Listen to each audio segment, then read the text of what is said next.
So, the Denver Broncos just got massive good news. They have got a certified top defensive player. Congratulations to Pat Surtain II for winning Defensive Player of the Year for the season 2024. This achievement will probably go down as one of the best examples of draft day highway robbery. Along with this, I will share the shocking future plans Sean Payton just revealed in his recent interview. So, let's break it down. What's up, buddies? Welcome back. If you are new here, make sure you hit the subscribe button. We cover all AFC West news here on this channel. Pat Surtain earned his first Defensive Player of the Year award with 26 first-place votes, which was more than the second through fifth-place votes combined. He totaled 330 points overall, which is incredibly impressive. What makes this feel like a highway robbery isn't just that Surtain won the award, it's about where Denver got him in the NFL draft. Look at the two previous winners, Myles Garrett and Nick Bosa. Garrett was the first overall pick, and Bosa went second overall. Meanwhile, Surtain was selected ninth overall. Sure, it's not as much of a steal as someone like TJ Watt or Aaron Donald, who were drafted later, but it's still remarkable. What really stands out about Surtain is how quickly he earned this honor. I dug into the history of Defensive Player of the Year winners, and the findings were eye-opening. For instance, Lawrence Taylor won it as a rookie, an incredible feat. J.J. Watt and Luke Kuechly both won it in their second season. Interestingly, Kuechly was also a ninth overall pick, like Surtain. While Kuechly didn't make the Pro Football Hall of Fame, he's still a great example of a draft steal. Surtain's journey and quick rise to becoming one of the best defensive players in the league are already setting him apart.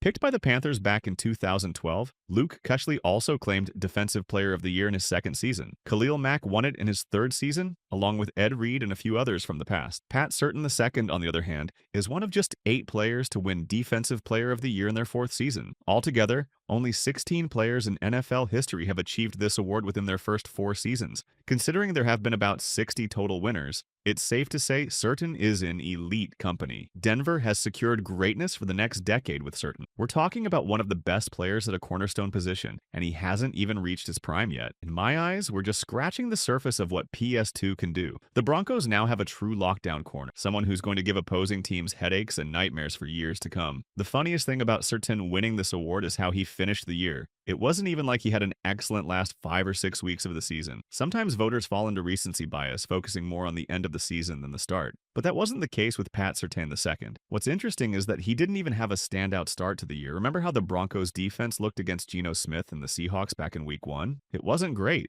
But after that, it's like Surtain decided, enough of this. I'm going to play like the best cornerback in football. And that's exactly what he did.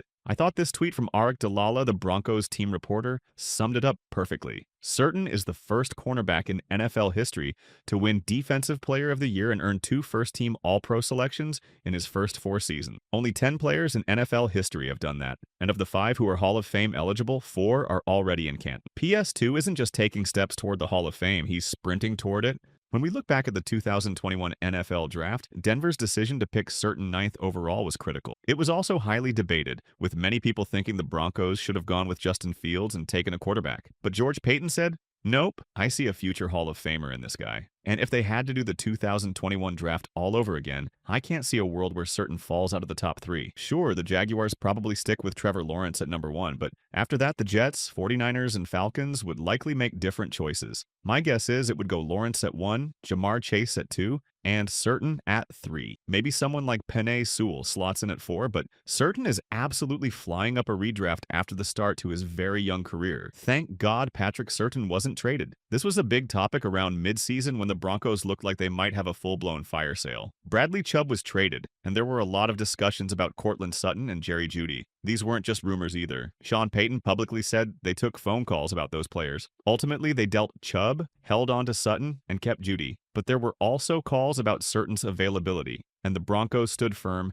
saying they weren't trading him. Looking back, that decision was crucial. There was even an article floating around, though the title got cut off, discussing whether Surtain should be traded. Honestly, I'm just grateful they didn't make that move. It's hard to imagine Denver's future without him anchoring their defense. There was a lot of buzz and chatter around the NFL draft about potentially using Surtain as a piece to move up and select a quarterback. Good on Denver, good on Sean Payton, and good on George Patton for standing firm. They held their ground at number 12, brought in a key player, and kept a cornerstone piece of their defense and team intact. Now, let me just go ahead and put this in writing so it's crystal clear. Patrick Surtain II is a future Hall of Famer. Clip this if you want, Because here's the thing, calling someone a Hall of Famer just 4 years into their career is a bold take. That's not something you say lightly. This year, only 4 NFL legends made it into the Hall of Fame, which shows how rare and special that honor really is. But with Patrick Surtain II, it doesn't even feel like that bold of a statement, because he's been that good from the start. Okay, now let me share with you a recent Sean Payton interview. It's quite interesting and insightful what he said. He actually revealed his future plan. When asked about being the King of New Orleans this week, he said, "It's always great to come back. I spent 17 years here, and that's not just time. It's a lifetime. The connections I have here are personal. Every interaction, from the bellman to someone selling coffee on the street, feels special. This place will always feel like home." Then the talk moved to quarterbacks.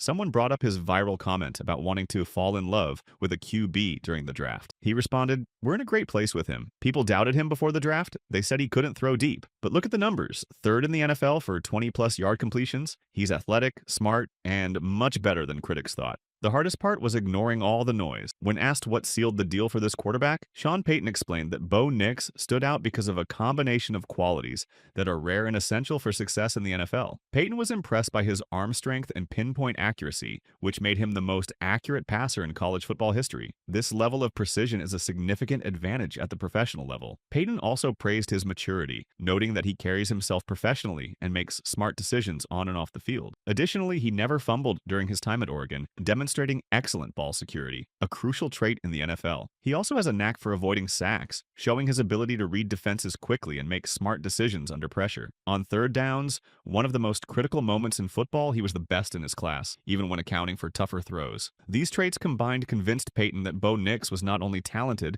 but also poised, reliable, and ready to succeed at the next level. Sean Payton shared an interesting fact about Bo Nix. He said we gave him a big test before his private workout, sending him a ton of material to study the night before. By the next morning, he knew it all. He was so prepared. I knew right then that he was our guy. Payton also talked about versatile players, joker types who can play multiple roles. He said, "Players like Reggie Bush, Darren Sproles, and Alvin Kamara are game changers. Against tough defenses, a joker keeps things open for the offense. Finding someone like that is definitely something we're looking at." When it came to wide receivers, Payton talked about leadership. "Courtland Sutton has been great. A leader and a consistent presence. Adding another veteran could really help. But we also need to balance that with other priorities, like improving the defensive line or adding depth on offense. It's all about making smart moves this offseason." It looks like the Broncos are going to draft another wide receiver in the upcoming 2025 draft. The topic of Patrick Mahomes came up too. Payton said, "With Mahomes, it's not just his talent, it's his mindset. You can't stop him completely. The goal is to limit the big plays and make him work for every yard. But if you play scared, he'll take over. Coaching against him pushes you to be at your best." Finally, Payton talked about what decides close games. Special teams are often overlooked, but they make a big difference in tight moments. Execution is key on offense, defense, and special team. The team that makes the most of their chances will win. That's what makes these games so exciting. It's all about who steps up. So, to sum up the whole interview, Payton warned AFC teams that get ready for the next season. You will not see the Broncos team the same as you experienced before. His insights give us a clear idea of his vision and approach, not just for the team, but for football as a whole. It's exciting to see how he's shaping the Broncos, and with his leadership, there's no doubt they're building towards something special. Let's see how it all unfolds this season. So what do you think, guys? Share your thoughts in the comment section.